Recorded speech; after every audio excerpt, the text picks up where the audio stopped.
Les excepcions de l'aula virtual permeten modificar alguns paràmetres de les tasques i dels qüestionaris per a un estudiant concret o per a grups d'estudiants. Entre altres coses, amb les excepcions podeu configurar diferents dates d'entrega, ampliar el temps per fer l'examen o la tasca, modificar el nombre d'intents permesos, etc. Per exemple, si teniu alumnat dins del programa d'atenció a la diversitat, podeu establir per a aquestes persones una ampliació del temps màxim per a contestar un qüestionari o entregar una tasca. Primer, veurem com configurar les excepcions d'usuari en un qüestionari. Per a fer-ho, obriu el qüestionari, desplegueu les opcions de més i feu clic a Excepcions. En la pàgina de configuració de les excepcions d'usuari, premeu el botó Afegeix una excepció d'usuari per accedir a la pàgina de configuració de l'excepció. Primer, seleccioneu l'usuari a qui s'aplicarà l'excepció. Després, modifiqueu el paràmetre o els paràmetres del qüestionari que seran diferents per a l'usuari seleccionat. Podeu, per exemple, modificar les dates d'obertura i de tancament per donar-li més hores o més dies per a respondre. També podeu modificar el límit de temps i el nombre d'intents permesos del qüestionari. Una vegada estiga tot definit, deseu els canvis.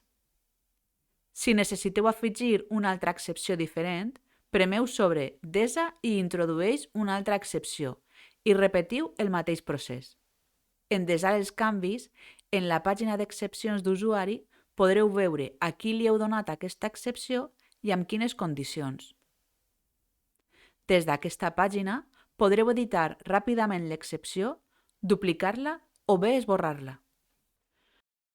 En cas que vulgueu aplicar les mateixes excepcions a diferents alumnes, podeu crear un grup.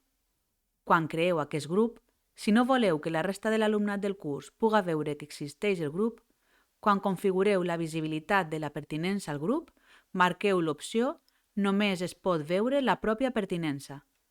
D'aquesta manera, només l'alumnat podrà veure que pertany al grup. Per tal de configurar excepcions de grup en un qüestionari, obriu el qüestionari, desplegueu les opcions de més i feu clic a Excepcions. En la pàgina de configuració de les excepcions d'usuari, aneu al menú desplegable que teniu a l'esquerra i seleccioneu Excepcions de grup. Després, haureu de prémer sobre Afegeix una excepció de grup i haureu de configurar les excepcions tal com ho hem fet abans.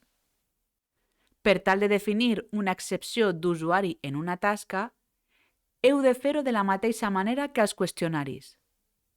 Cal que obriu la tasca, desplegueu Més i cliqueu sobre Excepcions. En prémer sobre Afegeix una excepció d'usuari, us apareixerà la pàgina de configuració de les excepcions, que és molt pareguda a la dels qüestionaris. En aquest cas, després d'establir per a quin estudiant voleu configurar l'excepció, podeu modificar la data a partir de la qual es permeten trameses, la data de venciment de la tramesa i la data límit. També podreu modificar, si cal, el límit de temps. En desar els canvis, en la pàgina d'excepcions d'usuari, podreu veure a qui li heu donat aquesta excepció i amb quines condicions. Des d'aquesta pàgina, podreu editar ràpidament l'excepció, duplicar-la o bé esborrar-la. En cas que vulgueu establir una excepció de grup a la tasca, ho podreu fer seleccionant Excepcions de grup en el desplegable de la pàgina d'excepcions d'usuari. Premeu el botó Afegeix una excepció de grup, seleccioneu el grup a què s'aplicaran les excepcions i configureu-les de la mateixa manera que hem fet anteriorment.